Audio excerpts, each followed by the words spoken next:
started off as a 2x, it then became a 3x, and now it is a 5 times improvement versions of last year's 14 Pros. And that's not a bad thing. Really angry about the iPhone 15 Pro and Pro Max camera launch for a long time. Why? Because I test cameras like the Samsung 6mm, and you can see the side-by-side results and just how bad it is to crop really deep. I think this iPhone might solve all of my problems.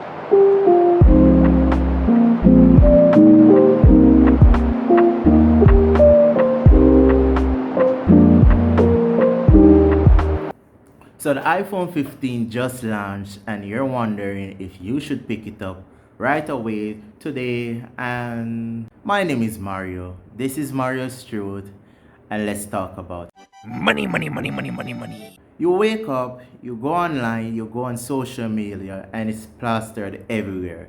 iPhone 15 has just launched. And you're sitting down with the iPhone 12, 13, 14, and you're wondering if you should make a jump up the line. My advice is, it depends. If you can afford it right away, go ahead. If you can't, but you still want to, here's the best way to go about doing that. So if you have an iPhone 13, 12 Pro, 13 Pro Max, or 14 Pro, right?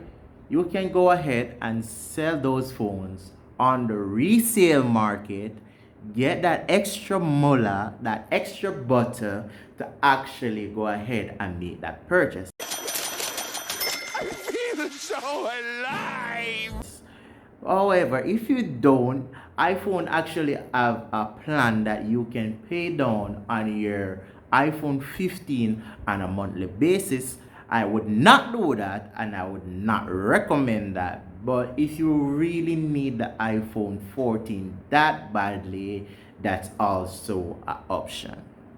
Can I help with the cool science stuff today, Mr. Plankton? Please? Can you materialize me a Krabby Patty junior intern? No, Didn't think so. but I can give you the recipe. What? You can get me.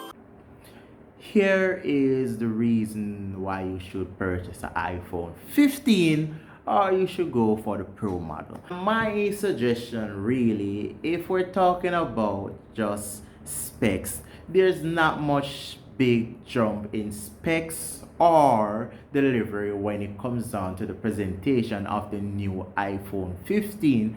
And I know if you are online from yesterday or day before yesterday, you'll see all these memes saying iPhone have actually not made any big improvements. Oh, God, please, no! No! Corporate needs you to find the differences between this picture and this picture. They're the same picture. The only big improvement that the iPhone gods have blessed us with is actually the USB Type-C charger.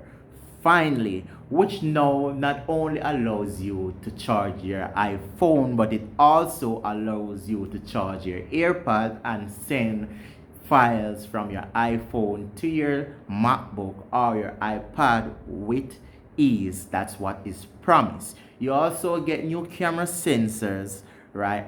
The iPhone 15 starts with a 48 megapixel main sensor, which realistically, not to shit on iPhone, but Samsung, Xiaomi, and many other companies has blast way past that 48 megapixel camera setup. The secret ingredients will be mine. Huh?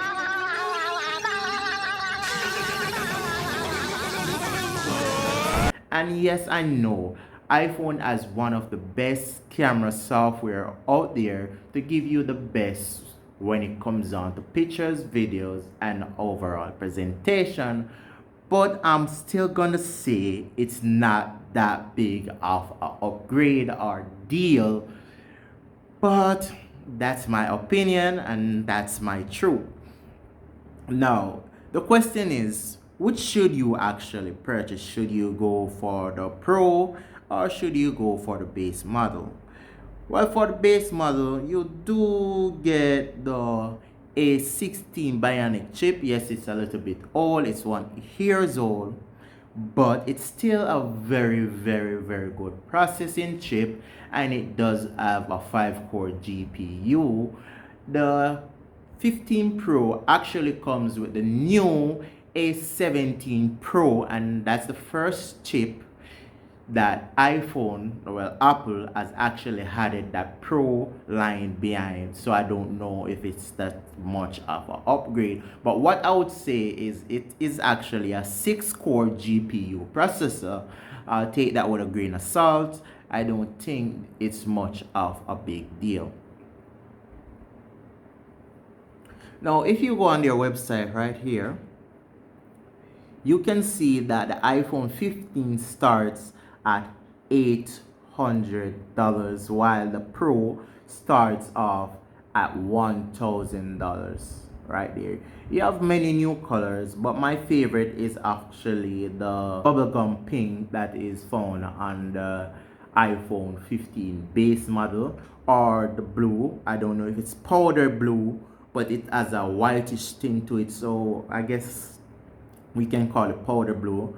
As for the Pro, right, the Pro have black, gray, titanium, and a next color I don't even know how to describe that color to you.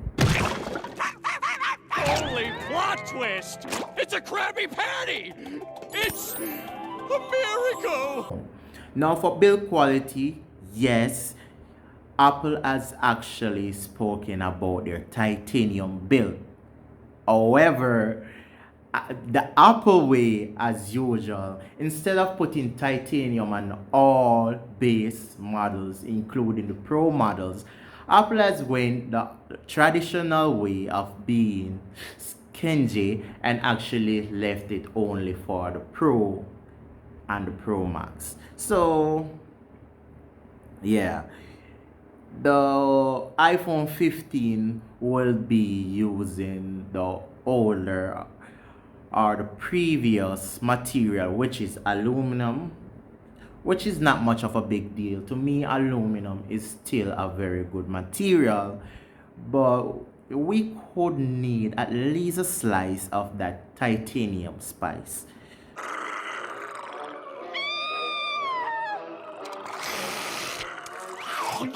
Yeah, now eat her brain! Also for battery power, we do get a bigger battery power, which to me that is really good. A great battery power will last long, and Apple is claiming that the iPhone 15 will give you 26 hours of video playback, while the Pro will give you 29 hours of video playback.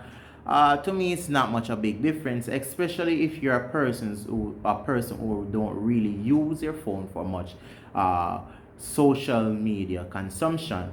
And the reason why this video is so cut and dry is because, of course, there's not much to talk about. The only thing they can say they did is put in a better camera in the Pro model, of course, and Type-C USB, which every Android device has already had.